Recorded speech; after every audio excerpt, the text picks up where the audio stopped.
रामायण में एक प्रसंग आता है जिसमें माता सीता अशोक वाटिका में एक वृक्ष के नीचे बैठी रहती हैं और रावण बार बार अशोक वाटिका में आकर माता सीता को धमकाता रहता था। और जब भी लंकापति रावण उनके समीप आने की कोशिश करता था तो माता सीता एक घास का तिनका उठाकर रावण को सावधान करती थी और कहती थी कि वह उनके समीप न आए, अन्यथा उसका सर्वनाश निश्चित है। बहुत से लोगों को ये पता नहीं होगा कि रावण के आते ही आखिर माता सीता एक घास का तिनका ही क्यों उठाती थी। चलिए आज इस रहस्य से पर्दा उठाते हैं।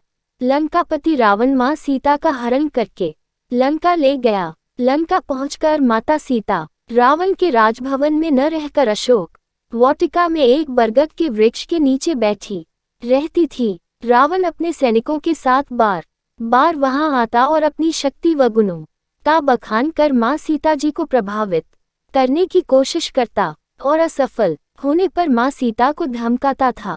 लेकिन मां सीता मौन धारण किए चुपचाप बैठी रहती थी। एक बार रावण सीता जी को भ्रमित करने के लिए भगवान श्री राम का वेश धारण कर मां सीता के पास पहुंच गया।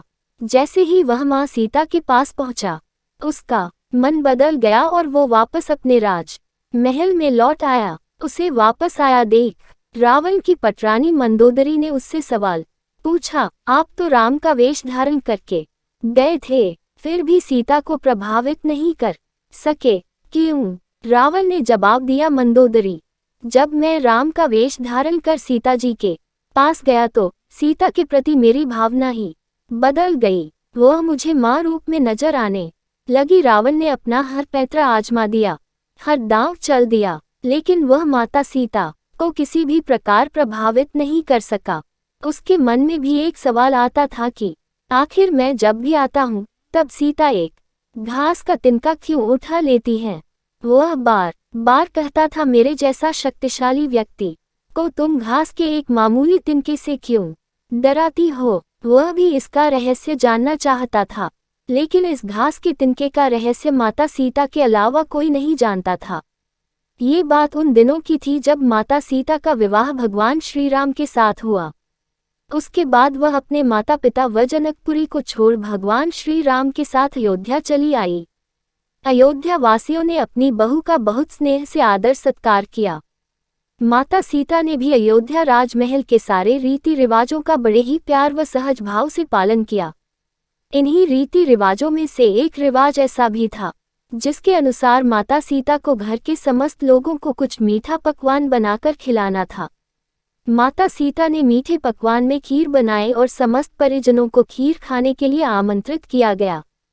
सभी परिजनों ने माता सीता का आमंत्रण स्वीकार किया और खीर खाने बैठ गए।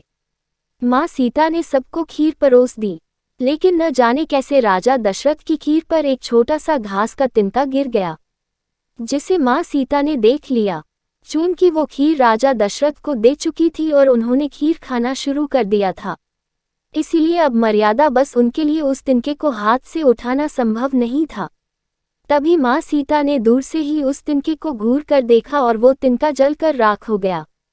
सीता जी ने सोचा, उन्हें करते हुए किसी ने नहीं देखा, लेकिन राजा दशरथ ने मां सीता के इस चमत्कार को देख लिया था। उस वक्त राजा दशरथ चुप रहे, लेकिन कुछ समय बाद उन्होंने सीता जी को अपने कक्ष बुलवाया और उन्होंने सीता जी को बताया कि आज उन्होंने भोजन के समय उनके चमत्कार को देखा। तब उन्होंने सीता जी से कहा, आप साक्षात जगत जननी स्वरूपा हैं, लेकिन आप मेरी एक बात हमेशा याद रखना, आपने जिस नज़र से आज उस तिनके को देखा था, उस नज़र से आप कभी भी अपने शत्रु को भी मत देखना।